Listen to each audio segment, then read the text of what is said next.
গয়না, তুমি আমায় এতদিন ধরে এখানে কেন বেঁধে রেখেছো? আমাকে যেতে দাও, আমার খুব খিদে পেয়েছে। আমি তোমার কি ক্ষতি করেছি গয়না? তুই কে এমন রে যে গয়নার ক্ষতি করবি? হ্যাঁ, মোটা হাতির বাচ্চা, শুধু বসে বসে খাবে।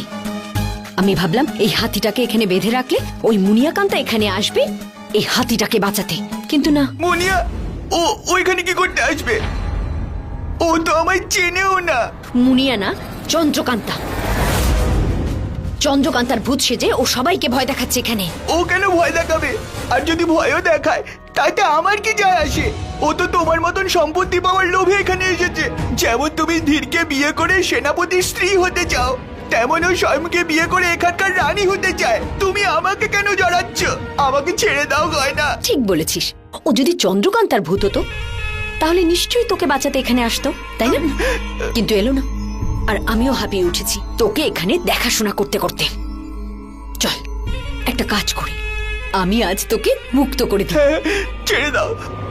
না না, যদি আমি তোকে ছেড়ে দিই তাহলে তুই থপ থপ থপ করে গিয়ে মহলে উঠবি, আর গিয়ে সবাইকে বলে দিবি, জানো আমাকে না গয়না আটকে রেখেছিল চন্দ্রকান্তার ভূতকে ধরার জন্য।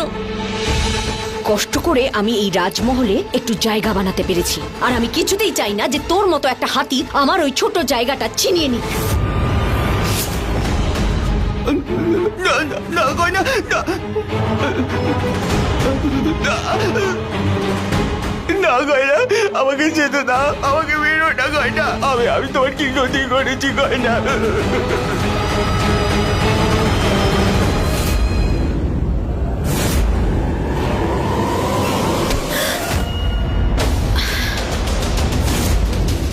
উমাংকে মারতে চাও তুমি?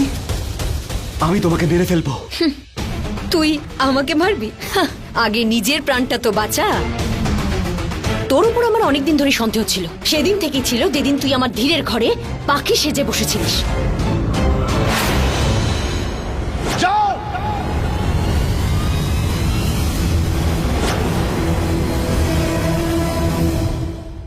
আর আজকে এই সব কিছু তোকে হাতে নাতে ধরবো বলে করেছি।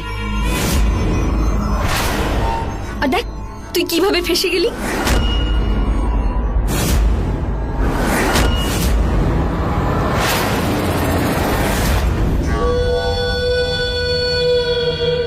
এই দুজনকে বন্দি করে নাও।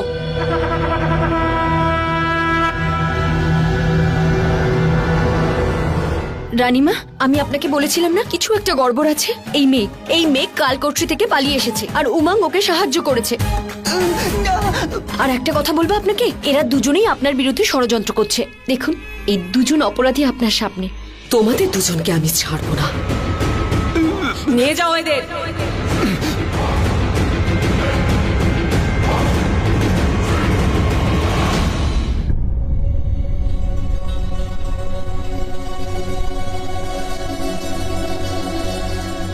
চল নিশি, তাড়াতাড়ি চল, তোকে ওদের আগে ওখানে পৌঁছতে হবে, আর গিয়ে ওই বৈদ্যর গলা কাটতে হবে। এই হলো নিষেধ ছুরি, আর এই ছুরি দিয়ে ওই বৈদ্যকে শেষ করব, আর তারপর শাস্তি নিশি নয়, শাস্তি মুনিয়া পাবে। কিন্তু মুনিয়া যদি আমার আগেই ওখানে পৌঁছে যায় তাহলে? চল নিশি, তাড়াতাড়ি চল। বৈদ্যমশাই, এই জড়িবুটিকে আপনি কাউকে দিয়েছিলেন?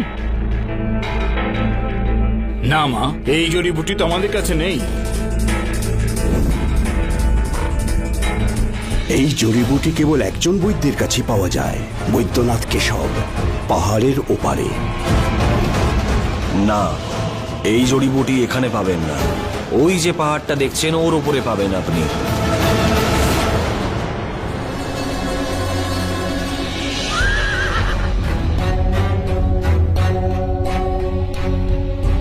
এই ঘোড়া আর এখান থেকে এগোতে পারবে না।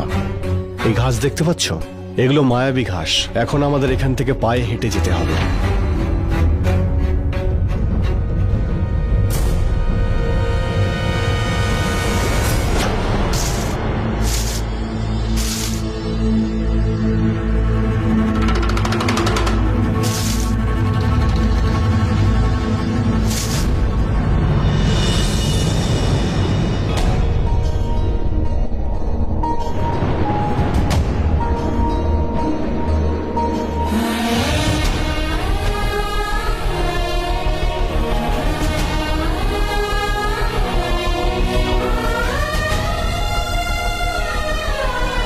তুমি মুনিয়াই তো? ও আমার সত্যিটা জেনে ফেললো না তো?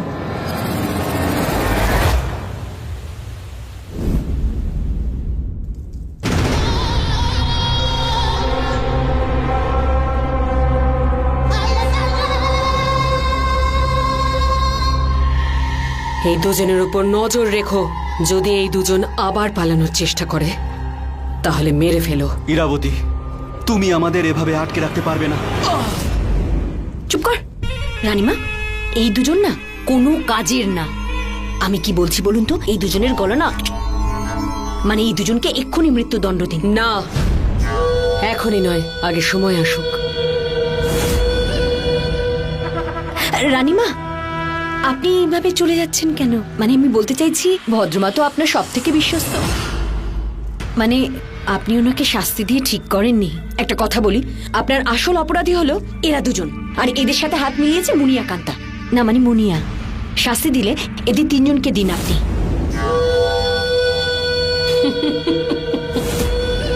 মুনিয়াকে এখন চন্দ্রকান্তের মতন দেখতে হয়ে গেছে। তাতে কি তোমার ভয় করছে যে ও আবার ধীরকে তোমার কাছ থেকে কেড়ে নেবে? যেদিন থেকে ও এই মহলে এসেছে সেদিন থেকে তুমি ওর বিরুদ্ধে। একটা কথা শুনে রাখো, তোমাকে মারার আগে আমি একবারের জন্য ভাববো না। কিন্তু মুনিয়া ওই একমাত্র আমার ছেলেকে সুস্থ করতে পারে। ওর বিরুদ্ধে একটা কথাও বলবে না তুমি। কিন্তু রানীমা, এটাও তো ভাবা উচিত যে যবে থেকে এই মুনিয়া এখানে এসেছে কিছু না কিছু বিপদ তো ঘটেই চলেছে। তার মানে মুনিয়ার এখানে আসা, চন্দ্রকান্তার ভূত দেখা, তারপর মুনিয়ার মুখ পুড়ে যাওয়া, তারপর হুবহু চন্দ্রকান্তার মতো দেখতে হয়ে যাওয়া। এখন এত কিছু তো এমনি এমনি হয়ে যেতে পারে না, না তাই না? আমি কিন্তু আপনাকে বারবার বলছি যে এ আর ওই মুনিয়া, এরা তিনজনেই মিলে আছে। ভদ্রামার এখানে কোনো হাতই নেই। হতেই পারে এরা দুজনে মিলে মুনিয়াকে কোনো টাকা পয়সার লোক দেখিয়েছে হয়তো, তাই জন্যই ও এসব করছে। ওর আবার সম্পত্তির কিসের প্রয়োজন? ও এমনিতেই অনেক বড় লোক, তার উপর আবার চন্দনগড়ের রাজকুমারের সাথে আছে। কি বলতে পারে চন্দনগড়ের রাজপুত্রই ওকে এনেছে হয়তো। কি আজে বাজে কথা বলছো? রানীমা, আপনি একবার ভেবে দেখুন, যখন মুনিয়াকে ওই পাথর মারার শাস্তি দেওয়া হয়েছিল তখন হঠাৎ করে এই চন্দনগড়ের রাজপুত্রের আশা, ধীর আর স্বয়মের মধ্যে লড়াই বাঁধানো, আর আচমকা ওখান থেকে হাওয়া হয়ে যাওয়া। এক মুহূর্তের জন্য আমি ভাবলাম ও হয়তো ওর বন্ধু উমাংকে জঙ্গলে বাঁচানোর জন্য গেছে। জঙ্গলে? জঙ্গলে কখন গেল? দ্বন্দ্বযুদ্ধের সময় মুনিয়া সারাক্ষণ আমার চোখের সামনে ছিল। না, ও জঙ্গলে গিয়েছিল। আমি তো ভাবলাম ও ওকে বাঁচানোর জন্য গিয়েছিল, কিন্তু না, ও ওখানে জঙ্গলে কিছু পাতা খুঁজছিল দেখলাম। নিয়ে চলো আমাকে ওখানে, যেখানে তুমি ওকে দেখেছিলে। আমিও দেখতে চাই যে ও কি এমন কাজ খুঁজছিল। মানে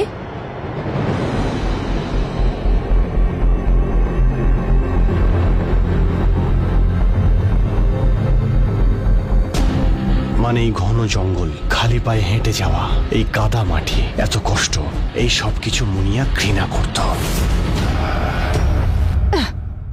ছি, একটা তোমার জন্য আমাকে খালি পায়ে যেতে হচ্ছে, আর তার উপর কি মনে হয় আমি কিভাবে হাঁটছি পাতার উপর দিয়ে? যেন এই কর্কর শব্দে আমার কানে তালা লেগে গেছে, পাও ব্যথা হয়ে গেছে।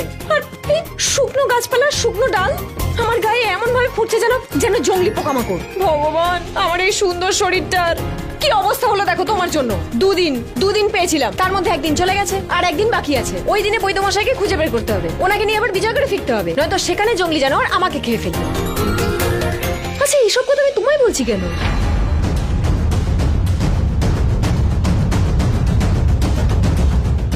এই জঙ্গলটা তো তাও ভালো, এর থেকে ভয়ঙ্কর জঙ্গল ওই বিজয়গড়, যেখানে সব জঙ্গলি জানোয়াররা থাকে। তাহলে আমার ভাইকে কেন বিয়ে করছো?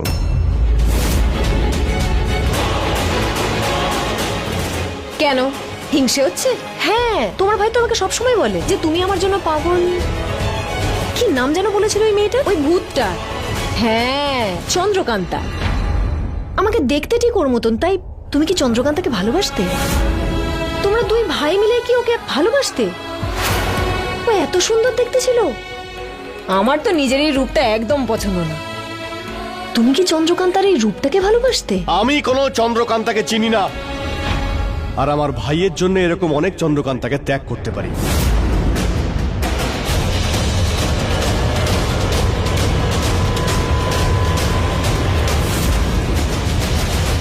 হে ভগবান, এই দুজন তো দেখছি খুব তাড়াতাড়ি এগোচ্ছে। যে করেই হোক আমাকে এদের আগে যেতে হবে।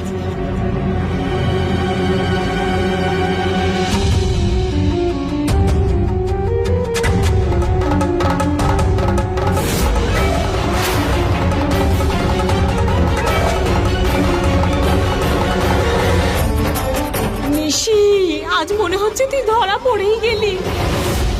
রানীমা, এটাই সেই জায়গা যেখানে ওই চন্দ্রকান্তা এসেছিল। এটাই সেই জায়গা না ভদ্রামার আবার কোন ষড়যন্ত্র আমাকে আবার ঠকানোর? না না, সত্যি বলছি, আমি নিজের চোখে দেখেছি ও এখানে এসেছিল। ও এখানে এসে কোনো গাছের পাতা খুঁজছিল। কোন গাছ খুঁজছিল? এই গাছের। তোমার মনে আছে এই গাছটাই? সেটা ঠিক বলতে পারবো না, তবে হ্যাঁ, যুদ্ধ চলাকালীন ও এখানে এসেছিল। আমি ওর পিছু নিলাম, তারপর ও আবার চলে গেল। আমি আবার ওখানে গিয়ে দেখলাম যে ও ওখানেও ছিল আবার এখানেও ছিল, মানে ও দু জায়গাতেই ছিল। কিন্তু একজন দু জায়গায় কি করে হতে পারে? আমি উমাংকে এই জন্যই আটকে রেখেছিলাম, যাতে চন্দ্রকান্তার ভূতকে ধরতে পারি। কিন্তু কিন্তু ওকে তো কিছুতেই ভূত বলে মনে হলো না, ওকে একদম আসল চন্দ্রকান্তা বলে মনে হচ্ছিল। অসম্ভব। দ্বন্দ্বযুদ্ধের সময় মুনিয়া সারাক্ষণ আমার চোখের সামনে ছিল। সেটাই তো আমি ভাবছিলাম যে কি করে। হতে পারে চন্দ্রকান্তার ভূত এসেছিল। না না, যদিও সত্যি চন্দ্রকান্তার ভূত হতো তাহলে নিজের বন্ধুকে বাঁচাতে এখানে আসতো। ও তো আসেনি, ও তো এখানে গাছ খুঁজছিল, গাছের পাতা খুঁজতে এসেছিল। এসব কি হচ্ছে আমি কিচ্ছু বুঝতে পারছি না।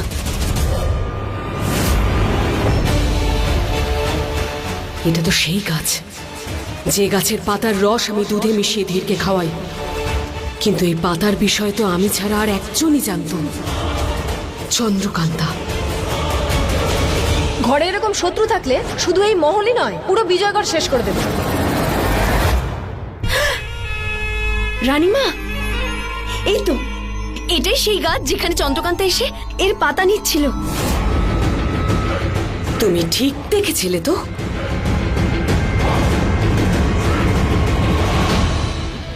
তার মানে ভদ্রমা একদম ঠিক কথা বলছিল। কেউ তো আছে যে আমাদের মধ্যে দূরত্ব তৈরি করার চেষ্টা করছে। কেউ তো আছে যে আমাকে আমার আপনজনের কাছ থেকে দূরে সরাতে চাইছে।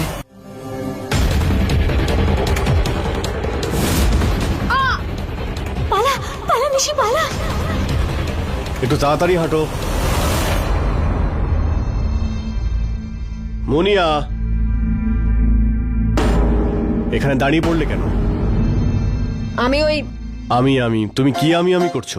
যত তাড়াতাড়ি তোমার মুখ চলে পাটাকেও সেইভাবে চালাও। দুদিন তুমি সময় পেয়েছো, তার মধ্যে একদিন পেরিয়ে গেছে। হ্যাঁ হ্যাঁ, চলো না। আমি এখানে ফালতু ঘুরতে আসিনি, আমি শুধু দেখছিলাম যে এখানে কোনো জঙ্গলি পশু। জঙ্গলি না মানে পশু?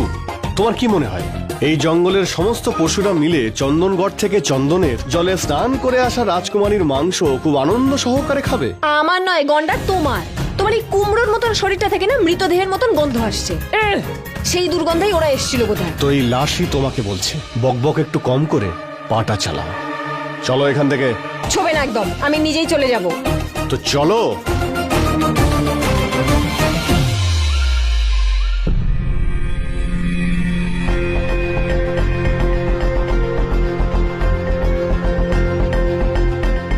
তুমি কি বাগানে ঘুরতে বেরিয়েছো নাকি? হ্যাঁ হ্যাঁ চলো, যাচ্ছি তো, চলো।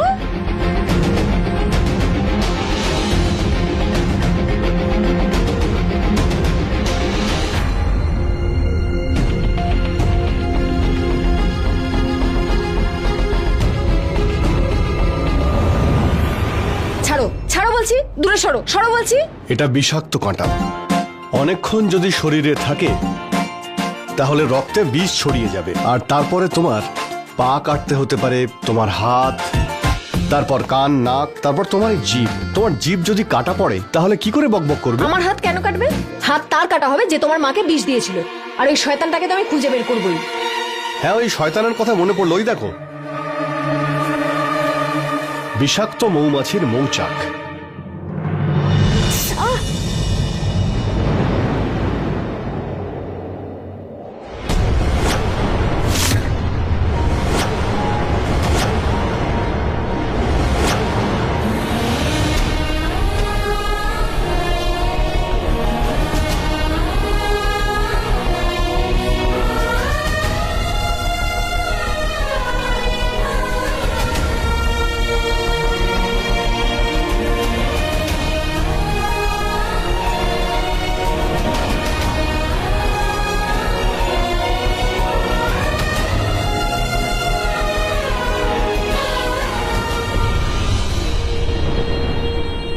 দূরে সরো, দূরে সরো, সরো বলছি।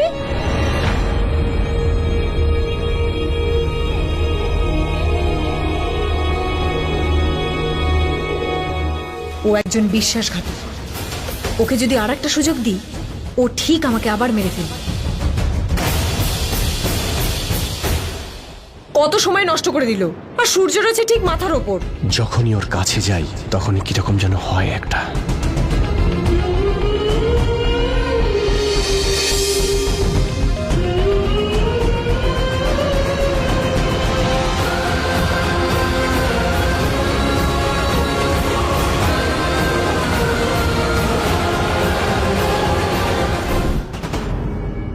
ওই যে শিকারী, উনি জানবেন নিশ্চয়ই।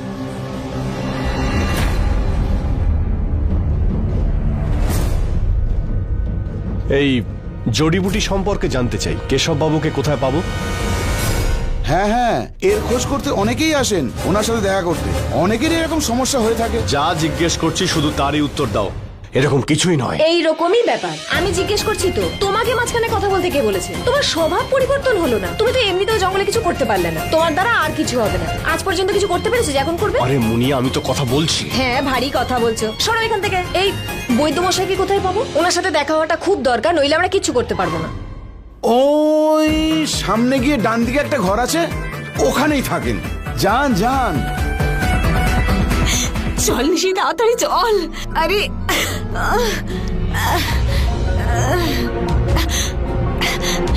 আরে নিশি, মিষ্টি খেয়ে খেয়ে এত মোটা হয়েছিস যে পাহাড়ে ওঠাই মুশকিল হয়ে গেছে। এখন পাহাড়ে উঠবে কি করে? কত উঁচু পাহাড়। চেষ্টা করি, প্রাণ তো বাঁচাতেই হবে। আরে বাবা, আরে আর কত উপরে উঠতে হবে? হে ভগবান, আমাকে মুনিয়া ধীরের আগে ওপরে পৌঁছে দাও। না না, মানে বলছি আমাকে পাহাড়ের ওপরে পৌঁছে দাও। আমি আর মিষ্টি খাবো না, একদম রোগা হয়ে যাবো। মহিলাদের মাঝখানে নাক গলানো স্বভাব কোনোদিন যাবে না, তুমি জানো? ওই লোকটা আসলে কি ভাবছিল? আমি তো কথা বলছিলাম ওর সাথে। তুমি কথা বলতে থাকলে সারাটা দিন কেটে যাবে। কালকে তো আমি মরে যাবো। তুমি মরে গেলে আমার কিচ্ছু যায় আসে না, কিন্তু যদি আমার মায়ের কিছু হয়ে যায় তাহলে আমি কাউকে ছাড়বো না। হ্যাঁ হ্যাঁ জানি তোমার মা তোমার কাছে কতটা মহান। সেই মায়ের জন্যই তো তুমি আমাকে খুন করেছিলে। বৈদ্যমশাই হয়তো ওখানে থাকেন, আমি চললাম।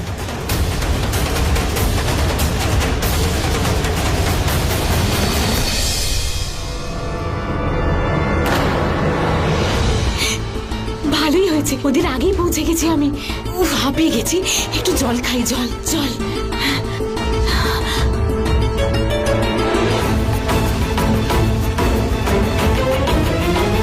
তোমাদের বাবা কোথায়? হ্যাঁ,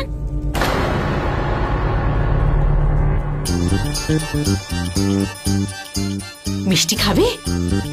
এসো, এর মধ্যে মিষ্টি মিষ্টি লাড্ডু আছে, তোমাদের জন্যই এনেছি। নাও বাবা, নাও। আচ্ছা, এবার বলো, তোমাদের বাবা কোথায় সোনা? বাবা তো জড়িবুটি আনতে জঙ্গলে গেছে। আচ্ছা,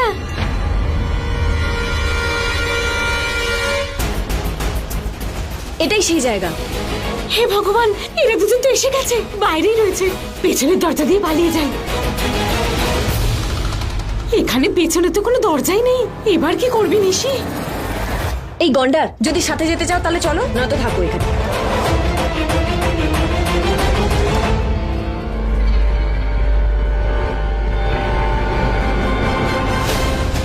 আমি জিজ্ঞেস করছি,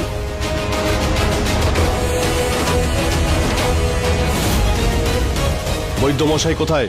আচ্ছা, এভাবে কেউ বাচ্চাদের সাথে কথা বলে নাকি? সরো তো এখান থেকে, পাগল কোথাকার। বাবু, এটাই কেশব বাবুর বাড়ি তো? তোমাদের বাবা কোথায়? বাবা তো জঙ্গলে গেছে। চলো, দাঁড়াও। এই নাও, ধন্যবাদ। ভুল করেছি আমি, ভুল করেছি। তাকে বিশ্বাস করে যে আমার চোখের সামনে ছিল, বুঝতে পারিনি আমার আড়ালে ষড়যন্ত্র হচ্ছে। ভুল করেছি আমি আপনাকে অবিশ্বাস করে। রানীমা, আমি তখনও বলেছিলাম আর এখনো বলছি যে ওই মেয়েটাকে একদম বিশ্বাস করবেন না। জানি না এটা কি খেলা খেলছে ও। সেটা তো ফিরে আসার পরে বোঝা যাবে, কিন্তু ততক্ষণ ভদ্রমা আপনি এখানেই থাকবেন। আমি আপনাকে এখনই মুক্তি দিতে পারছি না, কারণ আপনার দোষ প্রমাণ হয়ে গেছে। যদি এসব কিছুর জন্য মুনিয়াই দায়ী হয় তাহলেও সন্দেহ হতে পারে। সেক্ষেত্রে আপনার এখানে থাকাই ভালো। ও বিজয়গড়ে রানী ইরাবতীর সঙ্গে ছলনা করছে, তাহলে এবার আমি ওর সঙ্গে ছলনা করব।